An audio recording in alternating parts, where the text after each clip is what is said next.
Bismillahirrahmanirrahim. Alhamdulillahirabbil alamin. Hamdan katsiran thayyiban mubarakan fih kama yuhibbu rabbuna wa yarda. Allahumma salli wa sallim wa barik ala abdika wa rasulika sayyidina wa nabiyyina Muhammadin wa alihi wa sahbihi wa sallim. Rabbana atina min ladunka rahmatan wa hayyi' lana min amrina rasyada. Allahumma atina min indika rahmah wa allimna min ladunka ilman nafi'a wa anfa'na bima 'allamtana. Amma ba'du, para jamaah hadirin hadirat jamaah Ta'lim Baituna yang dirahmati Allah, Syed Abdullah bin Idrus Al-Jufri, Ustaz Hamzah bin Attas Al-Attas, begitu pula para asatidzah Baituna yang dirahmati dan dimuliakan Allah. Salamullahi alaikum jami'an wa rahmatullahi wa barakatuh.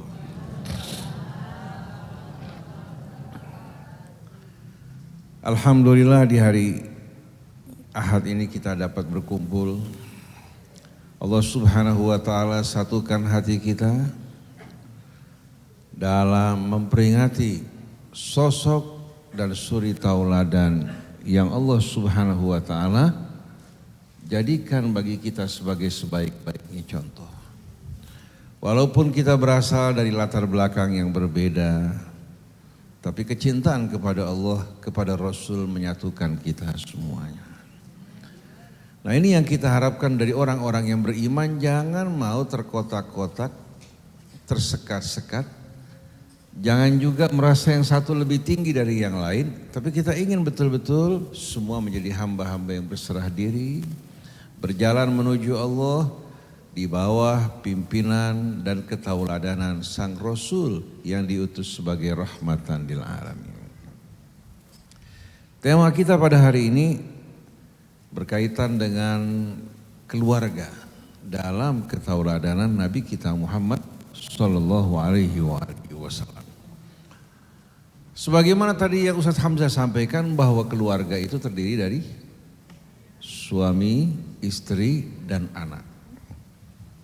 Suami dari kaum pria, wanita dari istri dari kaum wanita. Nah, saya ingin bertanya pada Bapak Ibu sekalian, bagaimana kalau pasangan tersebut pria dengan pria atau wanita dengan wanita? Apa jadinya? Kalau ini yang menjadi bangunan rumah tangga, maka manusia akan menuju kepunahan. Betul enggak? Menuju kepunahan, bukan hanya menuju kepunahan, bahkan manusia akan mengalami betul-betul gangguan jiwa yang amat dahsyat dan mengerikan. Karena Allah Subhanahu wa taala Sang Pencipta tidak memasangkan pria dengan pria, wanita dengan wanita.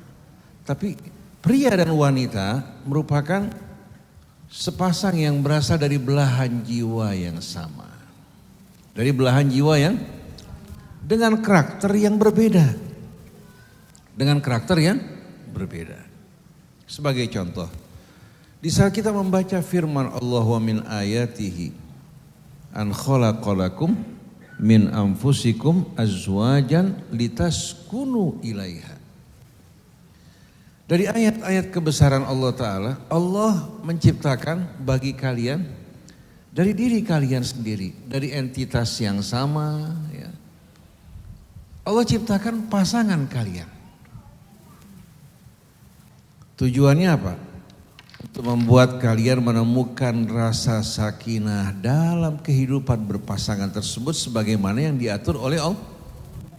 Tapi kalau kita berpasangan tidak mengikuti aturan Allah dan fitrah manusia, rasa sakinah tidak akan ditemukan sama sekali. Wa ja'ala bainakum mawaddatan wa rahmah. Allah jadikan di antara kalian rasa mawaddah. Mawaddah di sini cinta, kedekatan, keakraban. Warahmah, dan lebih dari itu Allah juga tuangkan rahmah ke dalam hati mereka. Walaupun sudah kakek-kakek, nenek-nenek yang terseok-seok dengan gigi yang ompong, tapi kecintaan di antara mereka atau rahmat di antara mereka tidak berkurang. Yang satu meninggal, yang lain ikut menyusul. Seperti jamaah haji atau sepasang jamaah haji yang sudah tua, kakek-kakek, nenek-nenek di kursi roda. Ketika orang membantu mendorong istrinya, menurunkan istrinya di kursi roda, langsung dia marah luar biasa, gak boleh sentuh istrinya. Tinggal sekamar bareng-bareng, sebelum menunaikan manasik haji, ternyata yang satu meninggal, yang satu ikut meninggal dunia. Jadi jangan dianggap kakek-kakek, nenek-nenek, ya, hubungan di antara mereka semakin redup. Tidak. Mereka yang hidup telah berlalu begitu lama, justru kecintaan, kedekatan di antara mereka susah untuk dipisahkan. Kalau yang satu lama tidak kelihatan, dia akan bolak-balik bertanya mana pasangannya. Sedangkan hubungan yang muda banyak dipengaruhi oleh berbagai macam kekeruhan. Kalau hanya sebatas gairah dan syahwat, berapa lama orang bergairah? Tapi kalau ada rahmat di hati mereka, saling menghargai, saling menghormati, jauh dari penindasan dan memandang remeh yang lain, maka itu yang akan tumbuh di hati mereka rasa hormat satu sama lain. Saling mendukung, ini yang akan menjadi apa? Menjadi motivasi yang amat indah dalam membangun rumah tangga yang penuh dengan rasa sakinah, di mana suami menghormati istri, istri juga menghargai suami. Lalu ada orang bertanya kepada saya, Ustadz, apakah kehidupan ini hanya milik pria? Karena Allah sebutkan litaskunu ilaiha, agar kalian mendapatkan rasa sakinah, ya, pada pasangan kalian. Lalu bagaimana hak wanita? Betul gak ibu-ibu sekalian? Di sini kita melupakan karakter pria dan wanita itu berbeda. Apa yang menjadi apa? Kebahagiaan seorang pria itu di saat dia menjadi pelindung, pengayom, bekerja, mencari nafkah. Di saat istrinya tersenyum, itu merupakan kebahagiaannya. Istrinya berbahagia bersama anaknya, dia betul-betul akan apa? Bertambah rasa percaya dirinya. Tapi kalau tidak mampu melakukan hal ini, lalu istrinya mengatakan kamu laki-laki yang tidak berguna. Bagaimana perasaannya? Tapi sebaliknya kalau peran tadi diserahkan pada perempuan, bagaimana jadinya? Peran yang dilakukan laki-laki diserahkan kepada wanita-wanita yang bekerja, berjuang, mencari nafkah. Istri di rumah, perempuan bertelur, istri yang merawat telurnya, merawat anak. Kira-kira apa jadinya? Si wanita akan memandang hormat pada suaminya apa tidak? Tidak. Betul tidak? Orang juga begitu. Sedangkan si laki-laki yang tinggal di rumah, dia kehilangan betul-betul kepribadiannya sebagai seorang laki-laki. Tidak mungkin rumah tangga semacam ini akan berjalan dengan harmoni dan dinamis. Kebahagiaan pria di saat dia mampu untuk menjadi pria yang bertanggung jawab, mengayomi, melindungi, memberikan nafkah buat istrinya. Kebahagiaan seorang wanita sebaliknya. Di saat dia dilindungi, dinaungi, diayomi.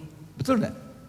Oleh karena itu cinta seorang laki-laki mirip dengan matahari yang bersinar, memberikan kehangatan. Sedangkan wanita bagikan bumi yang menyerap kehangatan dan sinar matahari tersebut. Jadi bukan Allah mengabaikan wanita, justru karakter mereka yang berbeda. Di saat suami menjalankan tugasnya, itulah kebahagiaan wanita. Di saat wanita menjalankan tugasnya sebagai istri, sebagai pendamping suami, di sana pria akan mendapatkan kebahagiaan dan ketenteraman. Allah tidak jadikan wanita sebagai lawan bagi pria, tidak menjadikan pria juga sebagai lawan bagi wanita. Tapi Allah jadikan mereka saling melengkapi dan menyempurnakan. Hunna libasul lakum wa antum libasul. Kata libas di sini bukan pakaian seperti yang kita pakai, bukan. Maksudnya apa? Pria yang menjadi penutup aurat dan kehormatan wanita, wanita juga menjadi penutup dan kehormatan pria. Cuma sayang, sungguh sayang, ajaran Islam yang Allah sampaikan pada Rasulnya terkontaminasi oleh tradisi budaya yang tidak benar. Contohnya budaya jahiliyah bangsa Arab dulu, pada masa Rasul tidak bercampur dengan Islam. Begitu Rasulullah wafat, sahabat wafat digantikan dengan raja-raja, akhirnya mulai yang dihidupkan budaya jahiliyah kembali yang memandang remeh wanita. Hingga akhirnya wanita dianggap sebagai apa? Makhluk inferior. Padahal kalau wanita menjadi makhluk inferior, bagaimana dia bisa menjalankan tugasnya dengan baik sebagai pendamping suami, sebagai apa? Pendidik dan pengayom anak-anaknya. Kalau wanita kehilangan rasa percaya dirinya, kehilangan kepribadiannya, maka dia akan menjadi istri dan ibu yang gagal. Nah, siapa yang bisa membangunkan? Suami-suami yang bijak betul-betul membangun kepercayaan di hatinya. Memberikan dorongan untuk menjadi seorang ibu, begitu pula seorang istri yang baik. Ini kembali juga kepada peran suami. Di saat suami tidak menjalankan tugasnya sebagai qawwam ala nisa, maka dengan sendirinya bagaimana mungkin si wanita akan memiliki rasa hormat terhadap suami. Demikian pula kecintaan, kesetiaan, demikian pula bagaimana mungkin dia akan mampu menjalankan tugasnya. Begitu juga suami-suami gagal, di antara penyebabnya adalah istri-istri yang tidak menjalankan tugasnya sebagai istri. Di saat istri memberikan dukungan, bantuan, kepercayaan, hiburan bagi suaminya, suami akan bangkit. Oleh karena itu, di setiap pria-pria yang sukses, selalu di sampingnya ada wanita-wanita yang bijak.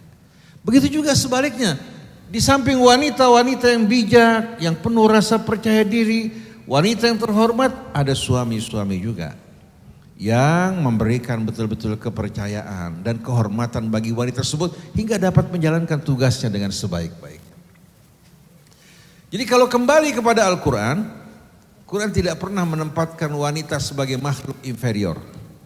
Tapi kalau kembali pada riwayat, kita temukan apa yang tidak kita dengar pada masa Nabi, pada masa-masa di belakang menjadi populer. Contohnya, wanita sebagai makhluk yang diciptakan dari iga laki-laki yang bengkok.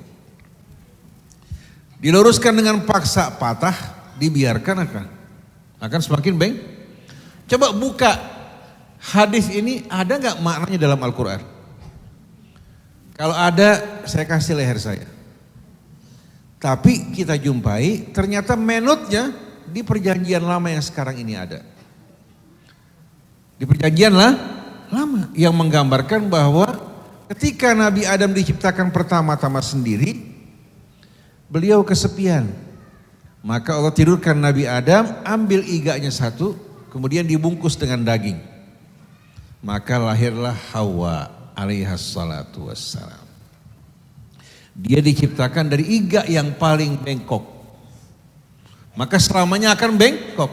Oleh karena itu Adam ketika makan buah terlarang juga karena dorongan sang istri. Jadi istri semua yang kena apa? Yang kena fitnah. Padahal yang jadi pemimpin siapa? Laki-laki. Betul enggak? Jadi ini tidak benar sama sekali. Ini mengorbankan wanita dengan sebuah riwayat yang maknanya tidak terdapat dalam Al-Quran, bersumber dari perjanjian lama. Ini sama saja kita mengingkari kebenaran dan ayat-ayat Allah dan menyebarkan kebohongan. Padahal Allah Subhanahu wa taala dengan tegas menjelaskan bahwa pria wanita diciptakan min nafsin wahidah. Juga min anfusikum, bukan menjelaskan dari iga kalian.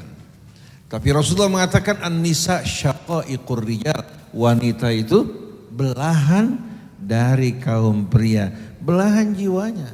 Oleh karena itu pria merindukan wanita, wanita merindukan juga apa? Wanita. Itu merupakan hal yang fitri. Tapi kalau pria merindukan pria, wanita merindukan wanita sebagai pasangan hidup, ini yang gak wajar. Ada sebuah kisah, saya punya teman seorang dokter dari bagian psikiatri, belajar di Belanda untuk mengambil gelar doktornya. Ketika dia menghadiri satu pertemuan, lalu gurunya mengatakan, mohon maaf karena anak saya sakit, saya tidak dapat mengisi pelajaran kali ini. Dia pulang ke rumah. Murid-muridnya turut bersedih karena gurunya anaknya sakit. Ramai-ramai mereka membawakan hadiah berkunjung ke rumah gurunya.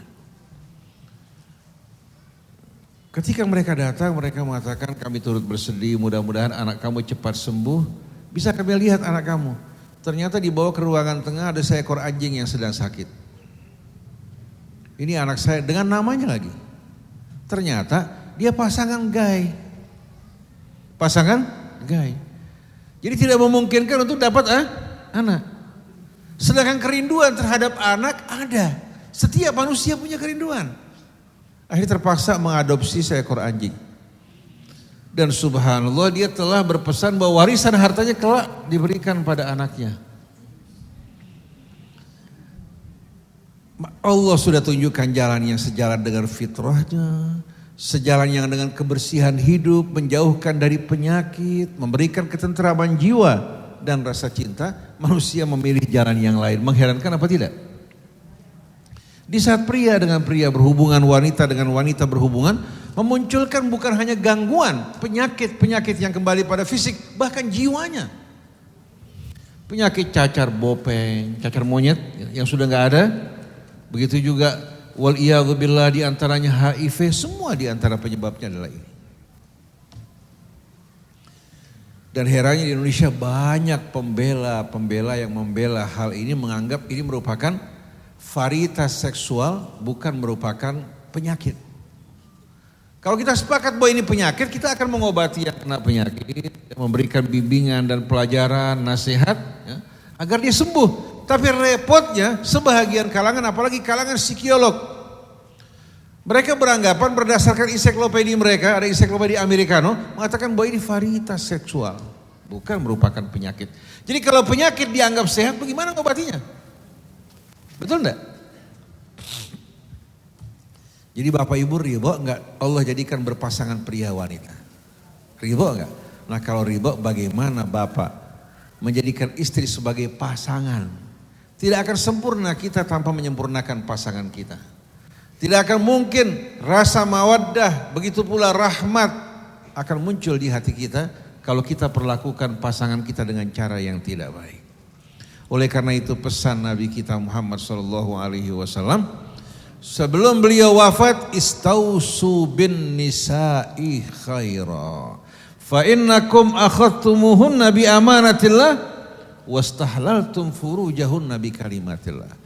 Jaga wasiatku pada kaum wanita, baik itu ibu, baik itu istri atau anak wanita. Karena kalian mengambil mereka dengan apa?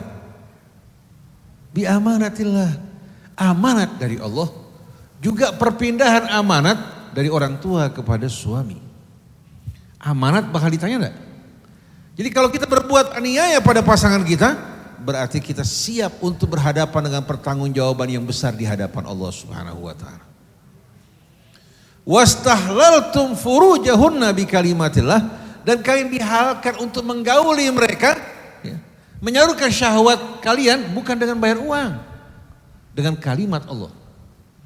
Qabiltu tazwijaha wa nikaha, sebagaimana yang diajarkan oleh Allah dan sunnah Rasulnya, kita dibolehkan menggaulinya. Bukan dengan mahar yang kita bayar. Mahar dalam bahasa Quran juga dikatakan sadaqah. Wa atu sadaqatihinna nihlah. Berikan sadaqat kalian sebagai pemberian. Bukan jual beli. Pemberian, penghormatan, bukti kalian siap untuk memperlakukan dirinya sebagai pasangan yang mulia. Bukan bayaran. Ini yang membedakan antara rumah tangga dan pelacuran. Wal iyadzubillah. Jadi kalian menerima amanat Allah. Jadi wanita ini kemuliaan sebetulnya, amanat yang Allah amanatkan di atas pundak pria. Dan kalian dibolehkan menggauli mereka dengan kalimat Allah. Kira-kira ibu merasa bangga, mulia apa tidak? Kalau seandainya wanita tahu bagaimana pandangan Quran dan pesan Rasul terhadap kaum wanita, saya yakin semua wanita tidak mau kecuali hukum Allah Subhanahu wa taala. Lalu pesan Al-Quran, wa ashiruhunna bil ma'ruf, gauli mereka dengan cara yang ma'ruf. Allah tidak gunakan kata-kata dengan cara yang baik, tidak. Kenapa? Karena baik masih gak cukup. Gauli mereka dengan cara yang ma'ruf, yang bisa membahagiakan mereka, yang bisa membangun kepercayaan di hati mereka, yang bisa membuat dia mampu untuk menjalankan tugasnya sebagai istri maupun ibu tanpa bantuan suami mustahil. Oleh karena itu Allah ungkapkan peran laki-laki, ar-rijalu qawwamuna 'alan nisa.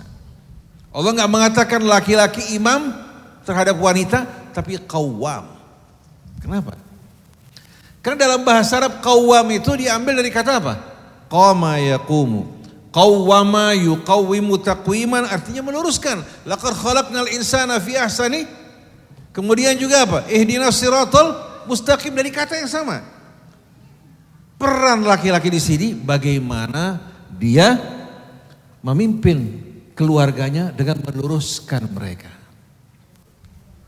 Bertanggung jawab terhadap urusan mereka, menjaga kelurusan hidup mereka. Ini menjadi peran suami di samping memberikan nafkah yang lahir, tapi tugas sebagai orang yang meluruskan dan mendukung istrinya adalah suami. Dengan kata-kata, dengan sikap, dengan contoh dalam kehidupan rumah tangganya. Oleh karena itu Rasulullah menggambarkan pria-pria yang baik, ma akramahunna illa karim wa ma ahanahunna illa laim. Tidak ada pria yang menghormati wanita mereka kecuali orang mulia, tidak merendahkan dan menghina mereka kecuali manusia yang hina dina. Lalu bagaimana kita di hadapan riwayat-riwayat yang kadang-kadang agak aneh? Coba kembali pada Rasulullah dan keluarganya. Rasulullah SAW terhadap istri-istrinya orang yang paling mulia, yang paling lembut, yang paling santun. Bahkan beliau menjahit sendalnya dengan tangannya sendiri. Di saat beliau berbelanja ya, ke pasar, bahkan mau diambil oleh sahabatnya, dia mengatakan tidak, dia membawa sendiri. Dia tidak beratkan keluarganya dan memaklumi betul-betul kondisi dan kelemahan mereka, tidak pernah memaksakan kehendaknya atas mereka. Begitu pula terhadap putri. Tadi istri, sekarang putri. Sayyidah Fatimah, putri Rasulullah, kalau datang ke rumah Rasulullah langsung bangun mengatakan selamat datang ibu dari ayahnya. Dia panggil Ummu Abiha. Ummu Abiha. Dikecup keningnya, diletakkan di tempat duduk. Makanan yang paling disukai beliau yang dibawakan oleh Fatimah. Kalau beliau akan pergi berperang, rumah terakhir yang ditinggalkan rumah Fatimah. Pulang dari peperangan, selesai melakukan sholat di masjid, rumah pertama bukan rumah istrinya, rumah putrinya. Padahal pada masa jahiliyah perempuan tidak ada harganya, istri maupun anak. Anak perempuan kalau si bapak merasa nggak mampu untuk merawat, dikubur hidup-hidup.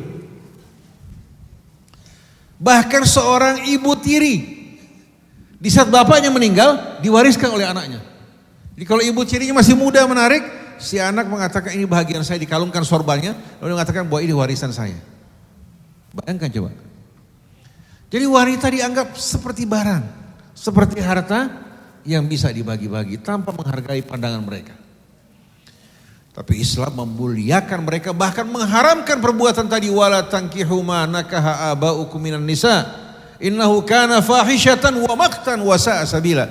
Kalian tidak dibolehkan menikahi wanita-wanita yang pernah dinikahi oleh orang tua kalian. Itu perbuatan keji, perbuatan yang betul-betul dimurkai oleh Allah Subhanahu wa taala dan cara yang tidak benar. Oleh karena itu hadirin sekalian, kita lihat bagaimana wanita begitu datang Islam yang tadi tidak punya peran, yang tadi tidak punya keberanian, bisa menghadang orang untuk menegur perbuatan mereka. Seperti kalau tidak salah Khawlah binti Sa'ad ya, berdiri di hadapan Sayyidina Umar ketika Sayyidina Umar sedang berjalan. Dia mengatakan, ya Amirul Mukminin, ingat dulu pada masa jahiliyah kamu minum minuman keras, berkelahi bersama mereka para pemuda, menyembah berhala, melakukan perbuatan-perbuatan jahiliyah. Lalu Allah memberikan hidayah kepada kamu sekarang menjadi pemimpin di antara kita. Fattaqillaha fina, hati-hati kamu terhadap kami di hadapan Allah nanti. Umar bin Khattab bergetar sambil bercucuran air mata karena takut. Dulu mana ada perempuan pada masa jahiliyah berani seperti ini? Betul enggak ibu-ibu sekalian? Jadi sebelum hari ini sekalian pejuang-pejuang emansipasi wanita yang sebahagiannya ngawur melampaui batas, wanita pada zaman Rasul berubah statusnya. Terangkat martabat dan derajatnya. Allah perintahkan untuk memperlakukan mereka dengan mulia. Dan pria mulia yang terbaik memperlakukan keluarganya. Oleh karena itu kalau kita merujuk kepada Al-Quran, gambaran rumah tangga indah sekali. Pernah nggak para jamaah lihat Rasul memukul anaknya pakai gesper? Pernah nggak? Apalagi berdarah-darah. Tapi orang-orang tua sebagian, dulu abah dipukul sama orang tua pakai gesper berdarah-darah. Ini masih mending buat kamu. Udah jelas-jelasan pakai rotan hadis sekalian, dibilang masih mending. Nah anak yang biasakan dipukul seperti ini anak lama-kelamaan apa? Lama-kelamaan akhirnya apa? Menyerap hal-hal tersebut, dia juga akan perlakukan pada orang lain dengan hal yang sama.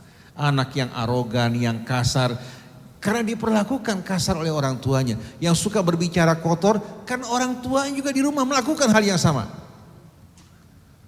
Jadi jangan salahkan anak kita yang brutal dan liar, kalau seandainya kita juga melakukan hal yang sama.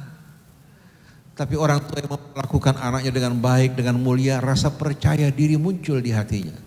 Apalagi kalau anak diberikan kesempatan untuk menjawab, bertanya, jangan seperti sebagian orang, jangan jawab. Kalau abang ngomong dengerin. Padahal bapaknya salah. Betul dari sekalian? Ini cara seperti ini bukan cara pendidikan yang Rasulullah ajarkan. Tidak pernah sekalipun kita dengar Rasul memperlakukan baik keluarganya, begitu pula orang lain. Anas bin Malik menjadi pembantu Rasul pada masa kanak-kanak. Dia sering bermain meninggalkan Rasul. Rasul tidak pernah mengatakan kenapa kamu pergi, kenapa kamu gak kerjakan ini. Dihadapi dengan cara yang amat indah. Betul-betul seperti yang Allah gambarkan. Laqad ja'akum rasulum min anfusikum azizun alaihi ma anittum harisun alaikum bil mu'minina raufur rahim. Telah datang di tengah-tengah kalian seorang rasul dari kalangan kalian. Beban fikirannya yang memberatkan hatinya derita kalian. Dan perhatiannya betul-betul sepenuhnya untuk kalian, untuk kebaikan kalian terhadap orang yang beriman raufur rahim. Kira-kira terhadap orang yang beriman seperti ini mungkin gak bersikap kasar pada keluarganya? Oleh karena itu wanita yang diperlakukan dengan baik dan mulia, insya Allah kalau dia wanita yang baik pasti dia akan bersikap lebih mulia lagi. Betul enggak? Kecuali kalau ada kelainan. Tapi kan jangan kita ukur semua wanita sama dengan wanita yang punya kelainan. Betul enggak? Kadang-kadang yang punya kelainan juga korban. Korban dari perilaku yang tidak baik.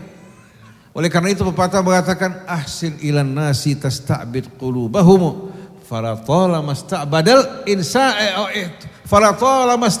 ihsanu insana. Berlaku baiklah mulia terhadap manusia, terhadap makhluk Allah.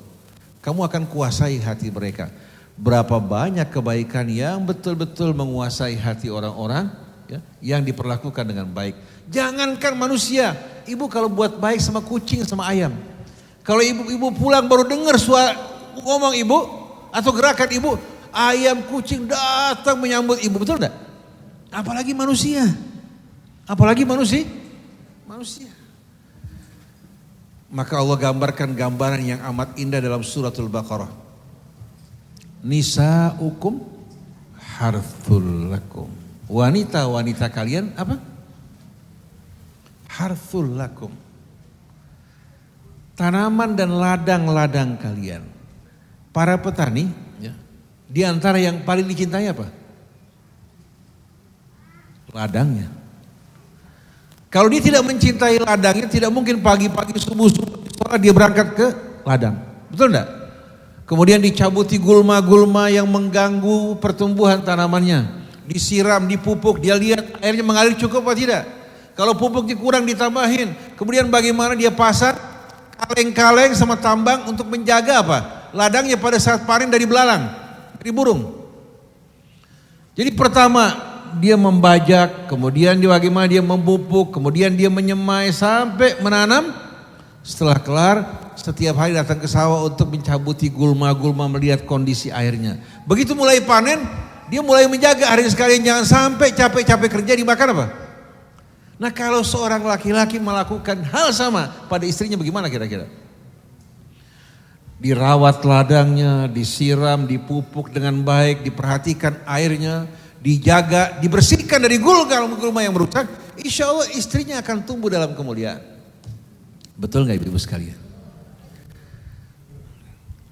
Kebetulan bapak-bapak, ibu-ibu di sini ada bersama-sama kan. Jadi bapak harus tahu apa yang ibu-ibu inginkan, ibu-ibu juga harus tahu apa yang bapak inginkan. Allah kasih subhanallah saling menghargai ini yang membuat hidup menjadi indah. Oleh karena itu cinta, rasa hormat ini bagikan apa? Cahaya yang memberikan kesejukan, penerangan kesejukan. Tapi kalau sudah mulai muncul di hati kebencian, permusuhan, kira-kira akan berlaku bagaimana jadinya? Ada sebuah kisah buat bapak ibu kejadian.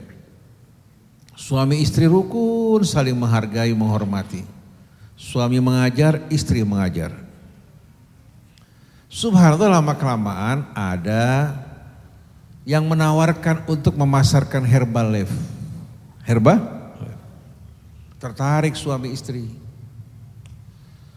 Akhirnya mulai beli sekian, kemudian mulai memasarkan, bahkan di pasar-pasar juga menjual eceran 1 gelas Herbalife untuk ibu-ibu biasanya yang mau apa? Diet.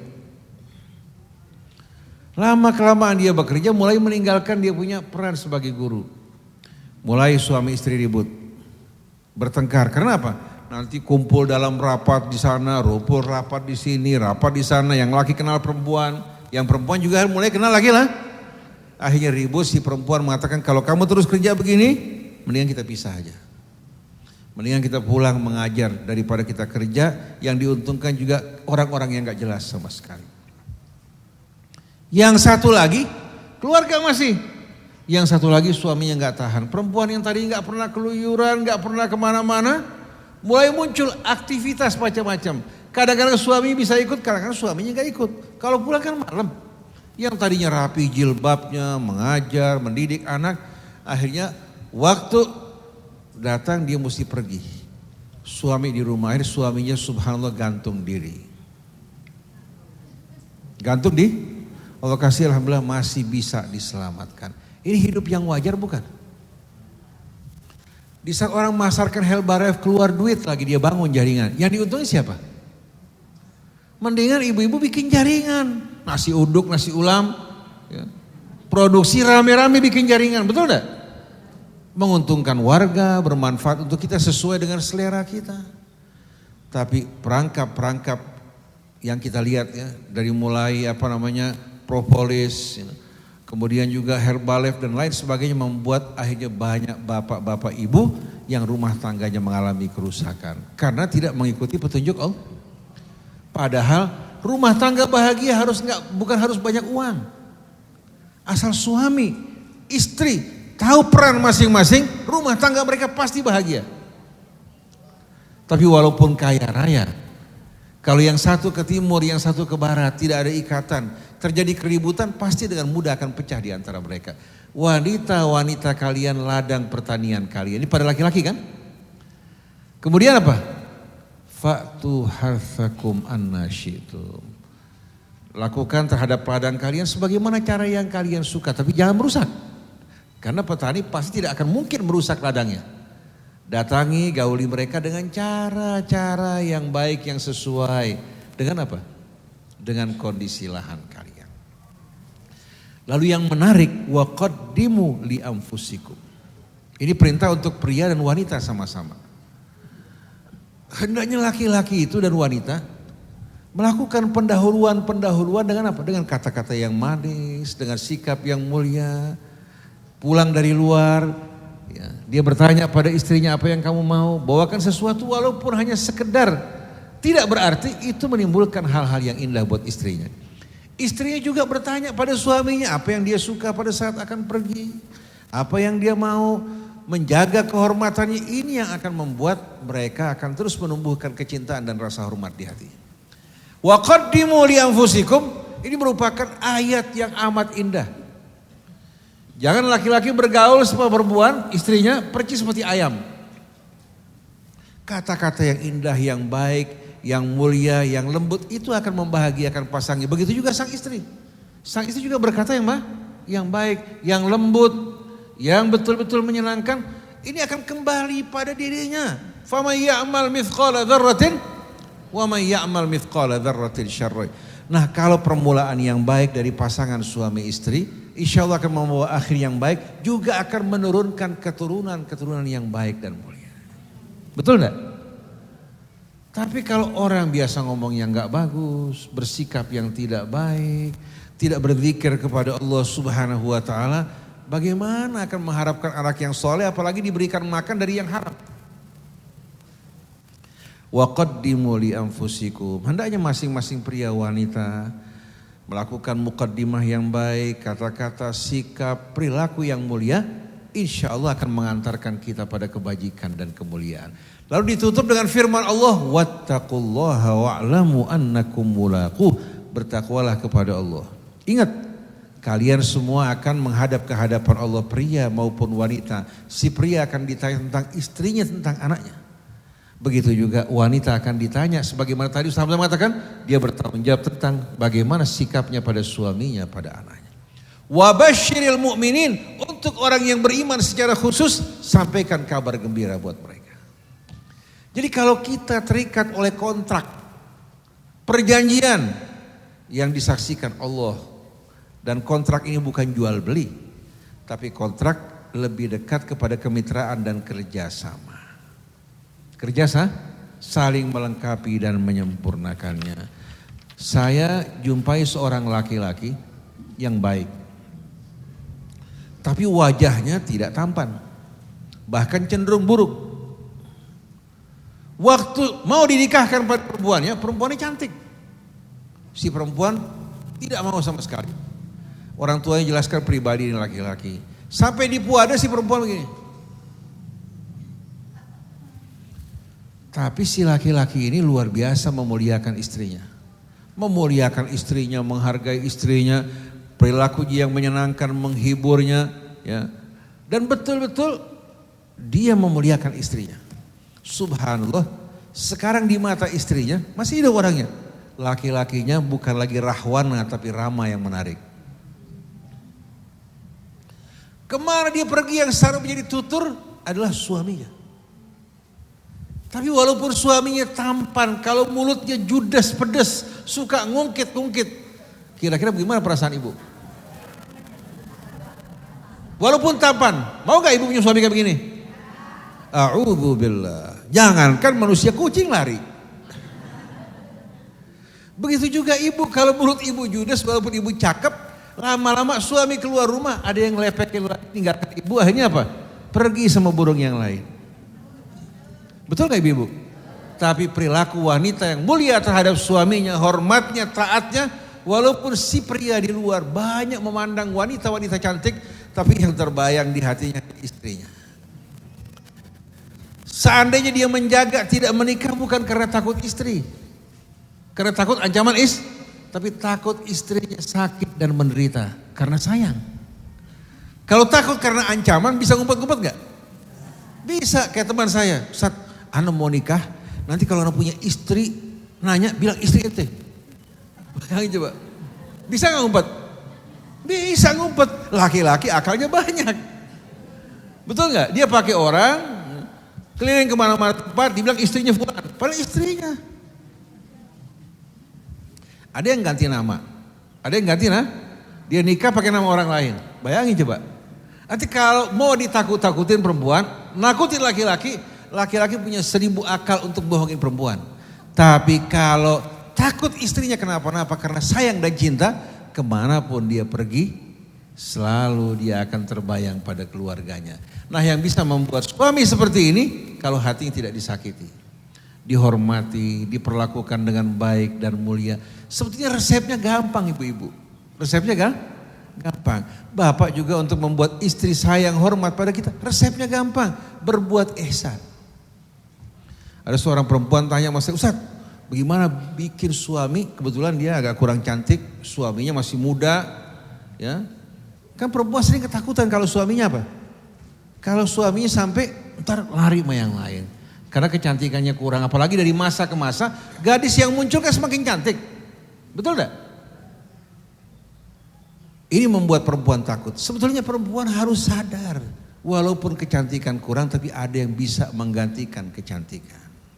Yang lahir nih yang membosankan, karena perempuan begitu punya anak mulai kerutan-kerutan di perutnya, betul enggak? Mulai walaupun pakai pakaian yang indah, tetap aja nggak bisa ngilangin apa? Munculnya penuaan, demikian pula perubahan pada seorang wanita.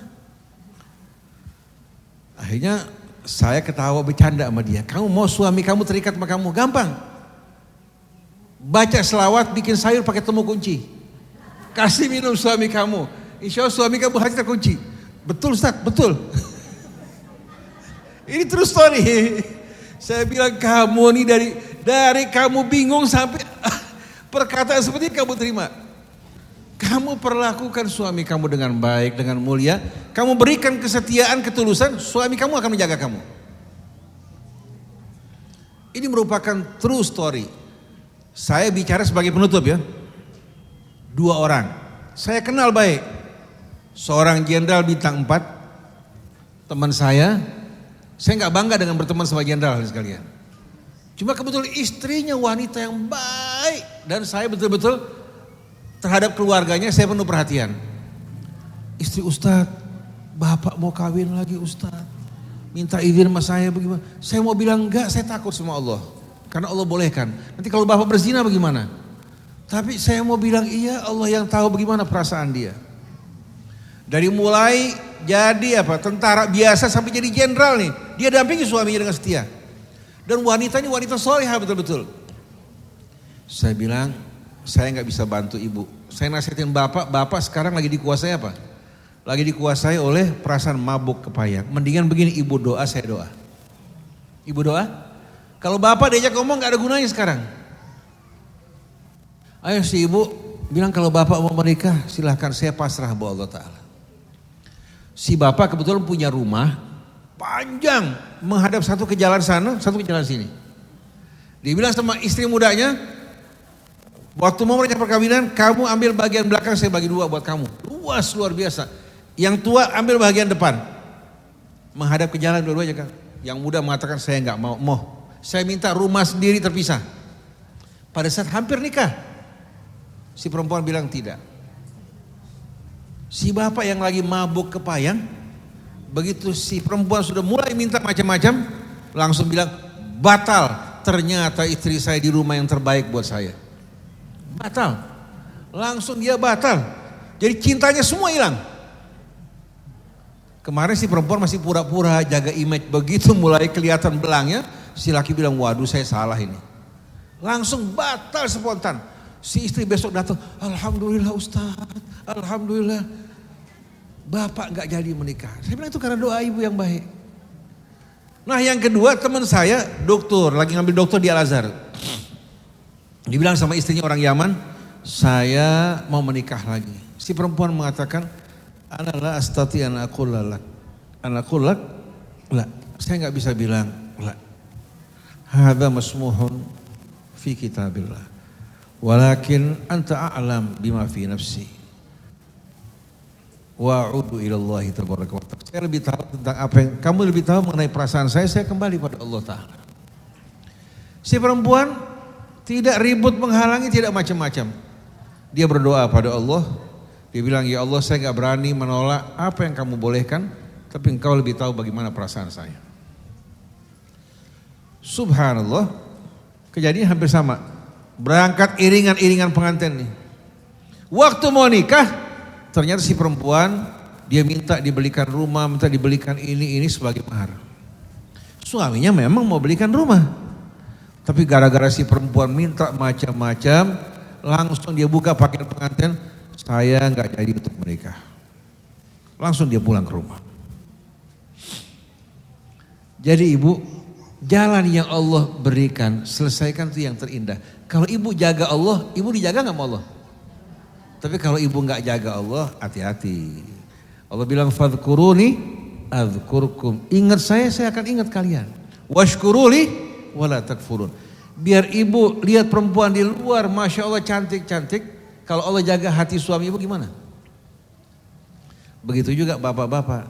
Kalau Allah jaga hati istri dan pelihara, walaupun bapak kemana-mana Allah akan jaga mereka semuanya. Jadi dengan cara kita menjaga Allah, Allah akan menjaga kita. Bersyukur pada Allah, Allah akan tambahkan nikmatnya.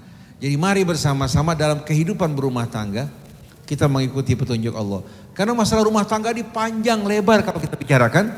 Sampai di sini dulu, insya Allah dalam kesempatan lain kita bisa berbicara dalam kehidupan rumah tangga yang bisa membuat bapak ibu menggali potensinya, meningkatkan kinerjanya untuk menjadi sebaik-baiknya pria, sebaik-baiknya istri, dan memuliakan anak-anak kita. Dan jangan pernah menganggap anak perempuan lebih apa? Lebih rendah dari anak laki-laki. Rasulullah diambil satu anak-anaknya yang tinggal wanita-wanitanya, dan mereka mendapatkan kecintaan dari sang ayah yang tak berbeda dengan pria. Bapak ibu kalau mau menikahkan anak, gak usah ke gedung. Hari Ahad pengajian, bawa anak ibu yang laki-laki sama yang perempuan, kita nikahin di sini. Di rumah tinggal apa? Bikin acara kecil-kecilan. Uangnya yang banyak beliin rumah buat anak kalau ada. Betul nggak? Setuju nggak? Kalau nggak mampu beliin rumah, beliin penggorengan, beliin centong, beliin ulekan, beliin. Ya, saya waktu menikah kan nggak mampu. Tinggal rumah kecil. Yang paling bahagia buat saya kalau dibawain penggorengan, centong, ulekan, panci piring, perasaan plong luar biasa. Jangan kado bungkusannya bagus, isinya nggak ada. Betul nggak? Nah insya Allah mudah-mudahan kalau ada yang mau nikahkan anaknya bawa kemari. Kita nikahi sederhana, nah pulang bikin acara, insya Allah pesantren, bapak ibu seneng, anak bahagia, nggak ada debt kolektor yang nguber-nguber kita. Rumah nggak digadein, betul nggak? Subhanakallahumma wa bihamdik, asyhadu an la ilaha illa anta astaghfiruka wa atubu ilaik, wal afu minkum, wassalamualaikum warahmatullahi wabarakatuh. Bismillahirrahmanirrahim. Alhamdulillahirabbil alamin. Allahumma shalli wa sallim ala sayyidina Muhammadin wa ala ali sayyidina Muhammad. Allahumma ij'al jam'ana hadha jam'an marhuma wa tafarraqana min ba'dihi tafarraqan ma'suma wa la taj'al fina wa la minna wa la ma'ana shaqiyan wa la mahruma wa la ma'zuran wa la ma'thuma. Allahumma maghfirataka awsa' min dhunubina wa rahmataka arja indana min a'malina. Allahumma la tahrimna khaira ma 'indaka li sharri ma 'indana. اللهم اهدنا بهداك واجعلنا ممن يسارع في رضاك ولا تولنا وليا سواك ولا تجعلنا ممن خالف أمرك وعصاك وحسبنا الله ونعم الوكيل ولا حول ولا قوة إلا بالله العلي العظيم وصلى الله على سيدنا محمد وآله وصحبه وسلم والحمد لله رب العالمين.